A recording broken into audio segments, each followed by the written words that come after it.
할렐루야. 오늘 찬양의 제목이 주의 귀한 사랑입니다. 정말 주님의 사랑이 이렇게 마음에 아주 이렇게 점이듯이 다가오지 않습니까? 그냥 우리 한 시간 내내 그냥 그 찬양만 들었으면 좋겠다라는 생각이 들어요. 우리 하나님의 그 크신 사랑, 주님의 그 귀한 사랑은 아무리 이야기를 해도 부족함이 또 넘침이 없습니다. 얼마나 귀한 것인지 모르겠습니다. 자, 저는 오늘 그리스도인이 살아가는 힘이라고 하는 말씀으로 말씀을 나누고자 합니다. 예전에 꽤 한 30년, 40년 전에 그 한국에서 그 TV 광고가 나올 때 그 아주 건장한 그 탤런트가 나와서 활력 뭐 이런 그 드링크제 광고를 한 적이 있어요. 누가 생각이 나세요? 이 백일섭이라고 하는 분입니다. 근데 그분이 지금 이제 70이 넘었어요. 그 젊은 시절에는 아주 배우계에서는 병강세로 아주 통할 정도로 아주 건장하고 힘이 이렇게 아주 불끈 느껴지는 그런 분인데 이제 지금 한 74, 중반쯤 된 것 같아요. 70대 중반이신데 요즘은 잘 걷지를 못해요. 그래서 인생의 활력도 그 여러분들 그 배우를 광고에 쓸 때 아주 그런 것이 딱 드러날 수 있는 이미지가 딱 드러날 수 있는 사람을 쓰는데 이제 요즘 그분에게 광고를 찍으면서 활력하면은 누가 안 사 먹어요. 왜냐면 요즘은 이제 잘 걷지도 못해요. 인생의 힘이라는 게 결국은 영원하지 않구나. 사람도 젊음도 그렇습니다. 그래서 요즘 우리 어르신들 입 가운데서 아이고 힘들어 죽겠어. 기가 빠져. 힘이 없어. 뭐 이런 말씀들을 많이 하십니다. 진짜 우리 어르신들이 요즘 많이 기력이 쇠해진 것 같아요. 예전 같지 않습니다. 회복력도 그래요. 아무리 주무시고 나도 예전처럼 이렇게 활력이 확 돌아오지 않습니다. 그래서 그런지 여자들은 이것에 좋다고 하면 무조건 다 먹어요. 뭘까요? 미용에 좋다고 하면 무조건 다 먹습니다. 남자들은 이거에 좋다고 그러면 무조건 다 먹어요. 뭘까요?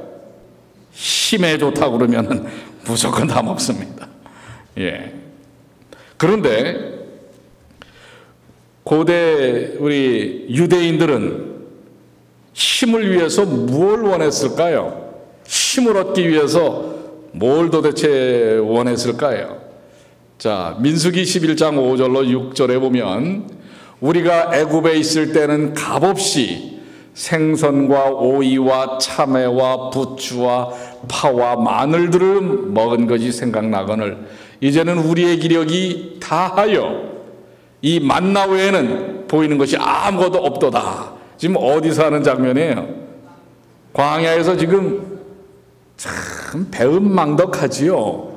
쫄쫄 굶어가지고 광야에서 아무것 먹을 것도 없는데 정말 하나님께서 그나마 만나를 주셨는데 지금 뭐라고 투정하는 거예요?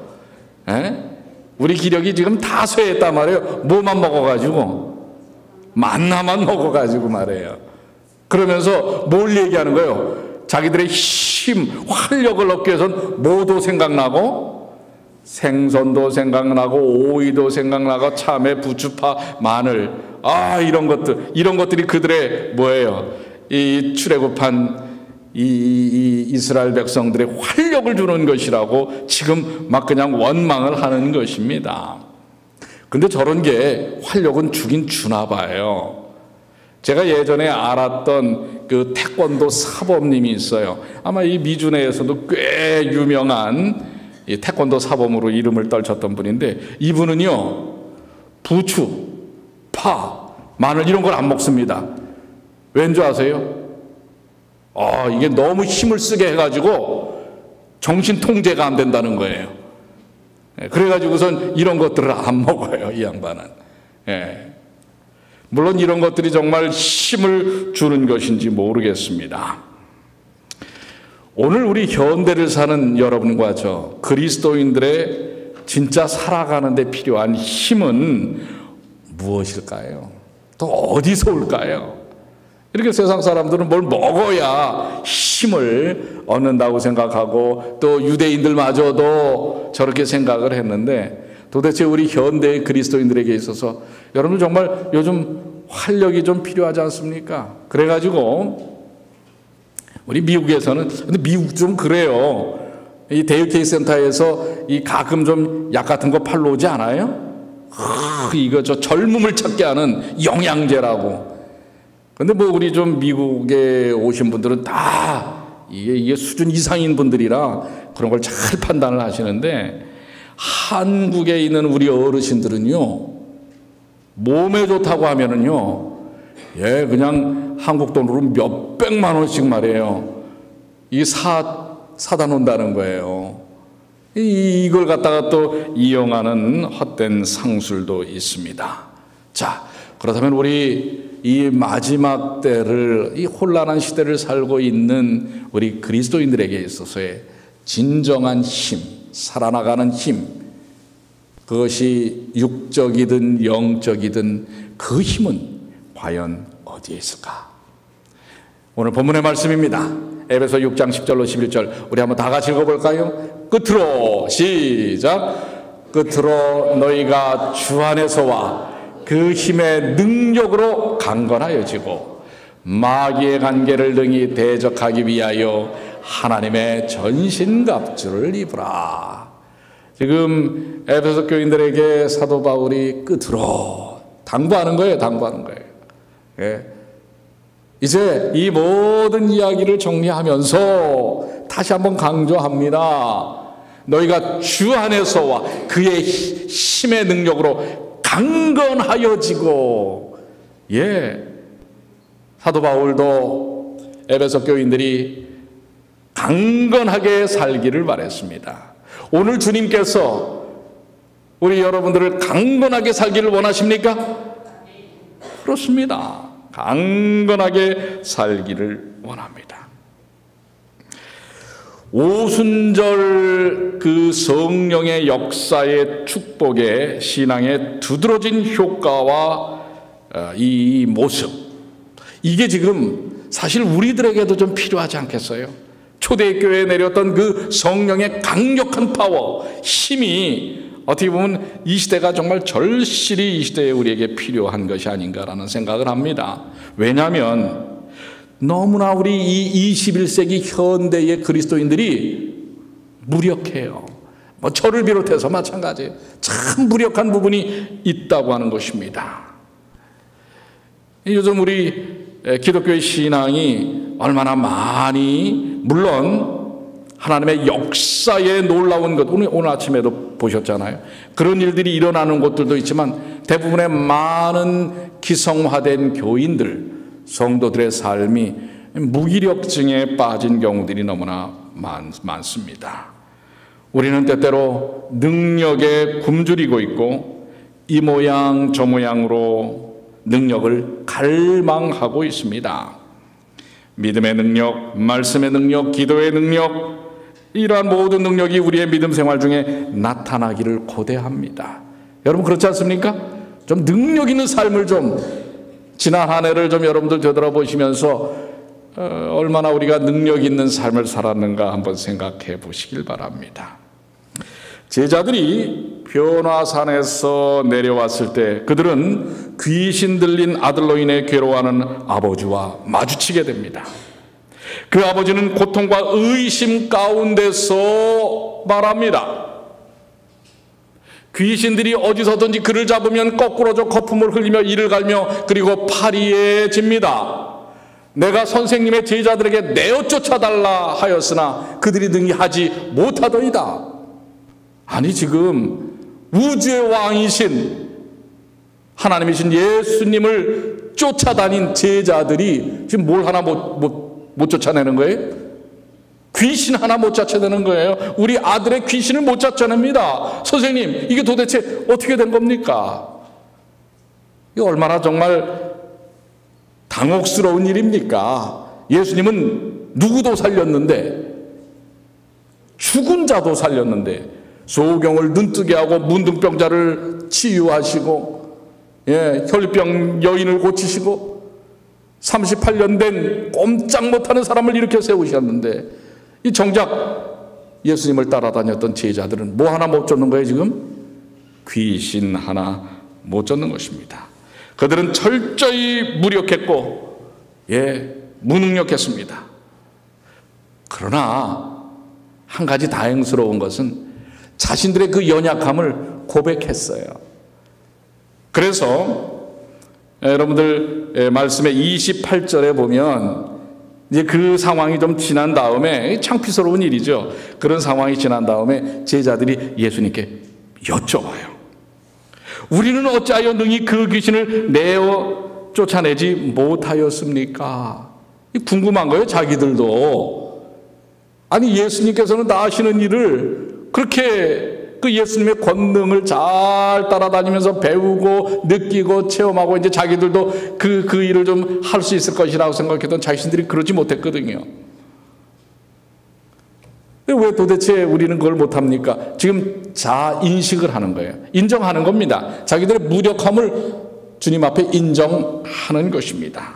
여러분들, 우리의 무력을 주님 앞에 인정해야 합니다.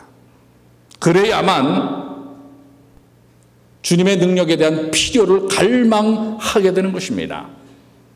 그냥 되는 대로 산다면 전혀 우리는 영적 능력의 경험을 할 수가 없을 것입니다.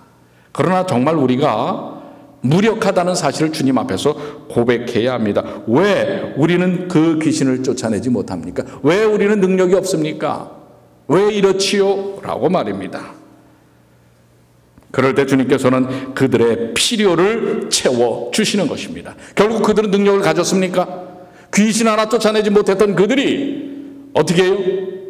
놀라운 일들을 하죠. 그래서 주님께서는 능력에 대한 분명한 약속을 하십니다. 자, 여러분들 사도행전 1장 8절에 뭐라고 말씀하셨습니까? 능력에 대한 약속이 나옵니다. 우리 다 같이 한번 읽죠. 오직 성령이, 시작. 오직 성령이 너희에게 임하시면 너희가 권능을 받고 예루살렘과 온 유대와 사마리아와 땅끝까지 이르러 무엇이 되리라? 어떤 증인이에요? 예수님의 증인인데 어떤 뭘 가진? 권능을 받은, 능력을 가진 증인이 되리라고 하는 것입니다. 오늘 여러분들 능력 가진 증인 되시길 원하십니까? 이게 주님의 약속이에요. 능력에 대한 약속. 그러니까 여러분이 무기력하다는 사실을 주님 앞에 고백하세요. 그래야만 주님께서 그 약속에 대한 필요를 우리가 깨닫게 되고 경험하게 되는 것입니다. 성령은 하나님의 선물입니다. 그분은 우리를 사용하시기 위해 권능을 부여하시겠다고 하신 것입니다. 약속된 능력, 그 능력은 우리 본문의 말씀처럼 주 안에서와 주님 안에서 그 경험을 갖게 되는 것입니다. 그리스도 안에 거하면, 그리스도와 연결되면 우리는 그 능력을 어떤 면에서는 자연스럽게 받는 것입니다. 그런데 능력이 없다는 것은 어떤 면에서는 우리가 주님과 연결됨이 약하다는 거예요. 한 실례로, 여러분 이게 뭐같이 보여요? 호박입니다. 호박인데요. 어느 한 대학에서 실험을 했어요. 이 호박이 덩쿨에 이렇게 붙어 있잖아요, 줄기가. 그런데 애초에 처음에 이 호박이 이제 꽃이 펴서 꽃 끝에 이제 열매가 이렇게 달리지 않습니까? 근데 그 열매가 달린 요 덩쿨과 이 호박을 연결하는 요 줄기, 요 꼭지 부분에다가 장치를 했어요. 장치를 해가지고 이 호박 그 줄기가 과연 얼마만한 힘을 지탱할 수 있는가? 왜냐면 호박이, 여러분들 그 할로윈 호박 같은 거는 뭐 몇백 킬로짜리도 있다고 그래요. 그래서 그거를 이렇게 그 힘을, 그 호박의 꼭지 줄기의 힘을 측정하는 것을 했는데요. 그걸 이제 데이터로 이렇게 컴퓨터에 그래프를 그리도록 만들어 놨어요. 그래서 그 줄기에 호박이 커지니까 힘이 더 이렇게 받쳐지잖아요. 커지잖아요. 그런데 보니까 날이 갈수록 그 줄기 꼭지의 힘이 강해지는 걸 봤습니다. 처음에는 50파운드를 견뎌낼 힘이에요. 또 얼마 지나니까 100파운드, 500파운드, 심지어는 1000파운드를 기록한 것입니다. 1000파운드를 이 가느다란 호박 꼭지의 줄기가 1000파운드를 견뎌낼 수 있는 힘이 있다는 사실이에요. 근데 이 학교에서의 데이터가 그래요. 최종적으로 얼마까지를 이게 견뎌낼 수 있을 만큼 올라가나 했더니 5000파운드였어요. 그리고 그 실험은 계속됐는데요. 그런데 그 꼭지를 덩굴에서 딱 잘라버렸어요. 그런 다음에 그 꼭지에 걸려있는 힘을 쟀더니 뭐로 딱 떨어져 버렸어요? 제로로 떨어져 버린 거예요. 이 5000파운드를 그 가는 이 꼭지 줄기가 견뎌낼 수 있는 힘이 덩굴에서 잘려버리면요, 힘을 전혀 못 쓴다는 사실입니다. 자, 이것은 우리에게 무슨 교훈을 줄까요? 우리가 누구에게 붙어 있지 아니하면, 예수 그리스도에게 붙어 있지 아니하면 활력과 힘은 전혀 받을 수 없는 것입니다. 호박줄기가 힘이 있을 수 있는 것은 그 원줄기 둥지에 생명력이 연결되어 있어야만 가능한 것입니다. 디모데후서 3장 17절에 이는 하나님의 사람으로 온전하게 하며 모든 선한 일을 행할 능력을 갖추게 하려 함이라. 우리가 그리스도께 연결될 때 성령 하나님을 통하여 우리가 하나님의 사람으로 온전하게 되며 또 모든 선한 일을 행할 능력을 우리에게 뭐하게 하신다고 그랬어요? 갖추게?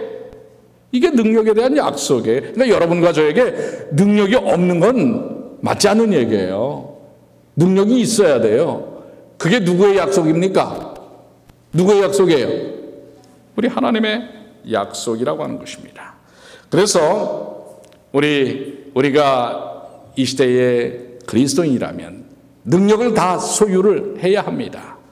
그건 바로 그리스도께 연결되었을 때 그렇게 되는 것입니다. 능력의 본질이 바로 그리스도세요.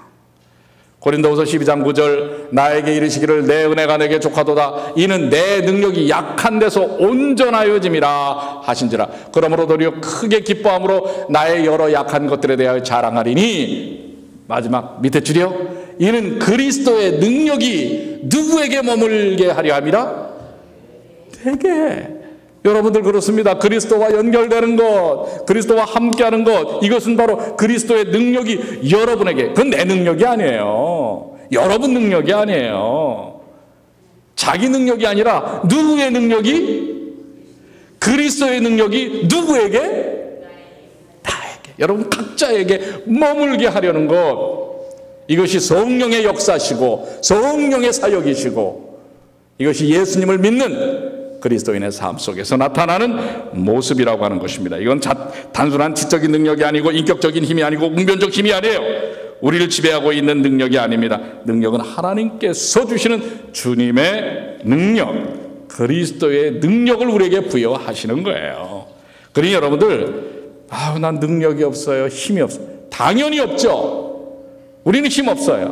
근데 누구의 능력이 머물게 해야 돼요? 예수님의 능력이 머물게 해야 돼요. 예수님의 능력이 머물게 하려면 어떻게 해야 돼요? 붙어 있어야 돼요. 붙어 있어야 돼요. 그렇습니다. 그럴 때에 우리는 예수님의 사역을 할 수 있는 거예요. 예수님도 그 능력을 부여받기 위해서 계속 아버지와 연결되어 있으셨어요. 그게 누가복음 4장에 언급하신 말씀이에요. 주의 성령이 내게 임하셨으니 성령을 통해서 이 땅에 오셨을 때 이제 성령을 통해서 아버지의 능력이 내게 머물게 하여서 어떻게 했다고요? 가난한 사람에게 복음을 전하게 하시려고. 여러분들 오늘 조금 전에 헌금하셨죠? 캘리포니아 화재 정말 어려움을 당하는, 그런데 못하신 분들도 있을 거예요. 누구의 능력이 내 마음 가운데 임하지 않으면 그거 할 수가 없어요. 주님의 능력이, 주님의 마음이 성령의 역사함이 하지 않으면 여러분 그거 못해요. 해도 불편해요. 아이고, 내가 괜히 한 200불에서 100불만 원, 옆에 사람 보니까 50불밖에 안 하네. 이렇게 되는 거예요. 우리가 그리스도인으로서 뭔가를 할 수 있는 것은 그리스도의 능력이 내게 머물므로 하는 거예요. 근데 그 그리스도의 능력이 머물게 하는 걸 누가 하신단 말이에요? 누구를 통해서? 성령님을 통해서. 그러니까 여러분들 성령님이 여러분 생애 속에 임재하시도록 해야 합니다. 여러분들 19세기에 이제 20세기를 들어서면서 가장 부흥의 이 기치를 들었던 부흥사라고 했던 엘 무디 목사는 이런 이야기를 했어요.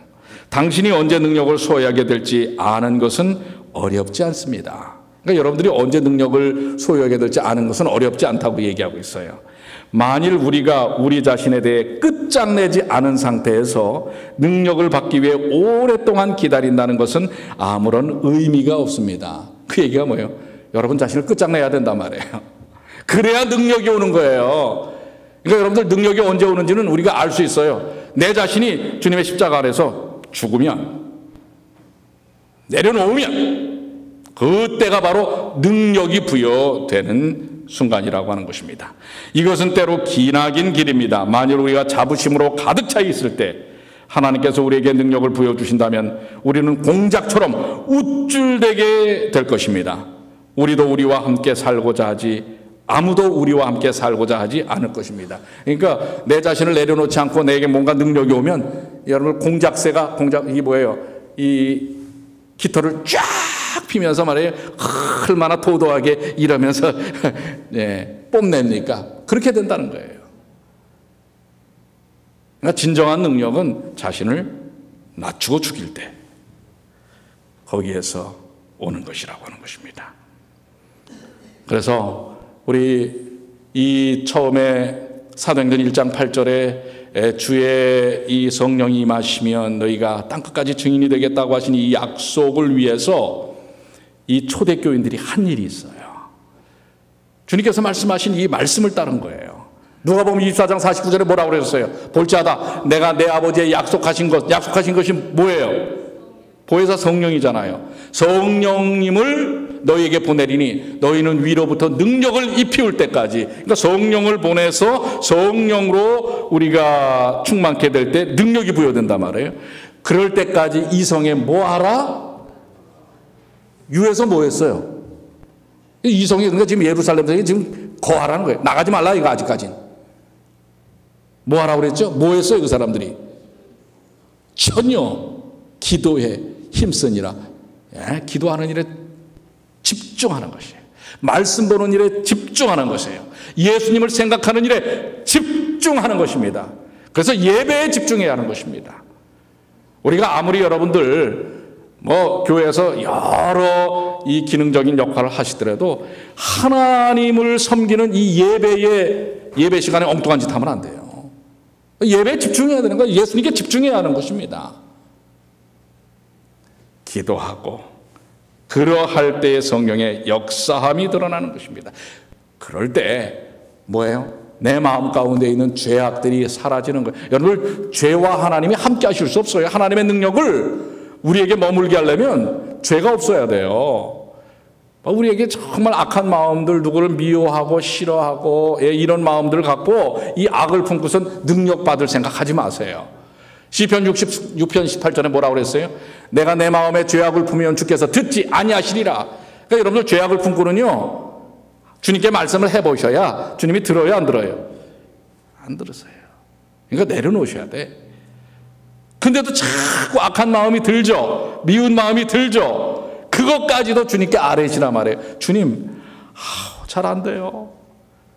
사랑하려고 해보는데 보기만 하면 그게 안 돼요. 그러니 이 저를 어떻게 하시겠어요? 하고 맡기시라 말해요. 사도행전 38쪽에는 제자들은 허락이 성취되기를 기다리면서 참된 회개로 그들의 마음을 겸비하게 하고 그들의 불신을 자복하였다. 이게 바로 능력 있는 삶을, 우리가 살아가는 힘을 받는 비결이에요. 회개입니다. 그리고 기꺼이 주님의 뜻을 따르고자 하는 것입니다. 첫 번째는 주님과에 연결되고 자복하고 회개하고 뭐예요? 주님의 뜻을 따르는 것입니다. 사도행전에 있는 말씀을 한 절 더 봅니다. 제자들은 영적 필요를 느끼고 저희를 영혼구원의 사업을 위하여 적합하게 할 거룩한 열정을 달라고 주께 부르짖었다. 우리도 똑같이 해야 되겠죠? 그들은 자신들을 위한 축복만을 구하지 아니하였다. 예, 우리 저나 우리 가족들만 잘 살게 해주십시오, 이렇게 하지 않았단 말이에요. 예, 이 어려움을 당하고 있는 수많은 이웃들을 위해서 제가 뭘 할 수 있을지를 주님 깨닫게 하시고 힘주세요, 이렇게 기도하시라는 거예요. 그들은 영혼구원에 대한 부담에 눌려 있었다. 그들은 복음이 세상에 전파되어야 할 것을 깨닫고 그리스도께서 약속하신 능력을 간구하였다. 우리 다음 주 우리 무슨 주간이라고 그랬어요? 연말? 예.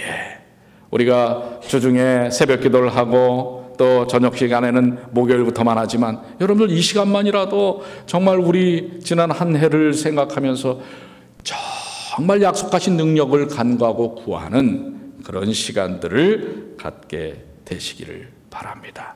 그러기 위해서 우리의 마음을 정말 기도하는 데 전력을 해야 됩니다. 여기 귀한 말씀이 있어요. 기도는 영혼의 호흡이며 모든 축복의 통로이다. 회개하는 영혼이 기도를 드릴 때 하나님께서는 그 투쟁을 보시고 그 갈등을 지켜보시며 그 진실성을 주목하신다. 영혼의 치료를 위하여 위대하신 의원께 기도하면 하나님의 축복이 이른다. 기도는 우리들 서로를 그리고 우리와 하나님을 연합시킨다. 기도는 예수님을 우리 편에 모셔오고 지치고 고달픈 영혼에게 새로운 힘과 신선한 은혜를 준다. 자, 여러분들, 우리가 새로운 삶의 힘을 얻는 방법 다 아셨죠? 머리로만 아시지 마시고 이제 이번 기도주의를 통해서 그걸 정말 경험하시게 되길 바랍니다. 회개하고 내려놓고 주님께 간구해서 새로운 힘과 은혜를 경험하시는 주님의 귀한 자녀들이 되시기를 간절히 축복합니다. 여러분들, 인도의 유명한 시인이었던 타고르는 나는 점점 나이가 많아감으로 내가 젓는 노를 의지하지 아니하고 이제는 돛대를 높이 달고 바람을 의지하노라. 젊을 때는 힘 있다고 자기가 노를 져서 인생의 배를 저어갔지만 나이가 들면 뭘 세운다고요? 돛대를 세워서 바람의 힘에 의해서 이제 의지해서 갈 수밖에 없다고 하는 것입니다. 그러니까 여러분들, 어떻게 보면 그동안 우리가 우리 힘으로 이렇게 막 오셨다면 지칠 수밖에 없어요. 우리 힘은 한계되어져 있어요. 아무리 젊은이들이라고 해도요, 이 푸시업, 이거 팔굽혀펴기 하잖아요. 이거요, 몇 개나 할까요? 이 한국에서는 군인들 이 정예 요원들을 뽑을 때 2분에 45번인가를 통과하면 된다고 그래요. 근데 그 젊은이들도요, 아주 건장한 젊은이들도 이거를요 몇 차례 해보세요. 나중엔 힘이 빠져갖고 해요 못해요. 여러분들, 우리 힘이라는 게 그래요. 아까 제가 처음에 활력하는 백일섭 씨 얘기했죠. 죄송합니다. 백일섭 씨를 디스하는 거 아니에요. 근데 이제 연세가 드니까 그분이 활력해봐야 뭐예요? 안 팔린다니까요. 그러니까 여러분들, 우리의 힘은 한계가 있어요. 그래서 우리는 기도해야 합니다. 하나님께 능력을 구해야 하는 것입니다. 여기 이런 책이 있어요. 송영필 목사가 지은 예수님 능력 갖게 하소서. 예수님의 능력을 갖게 해달라는 거예요. 그 책에 보면 이런 구절이 있어요.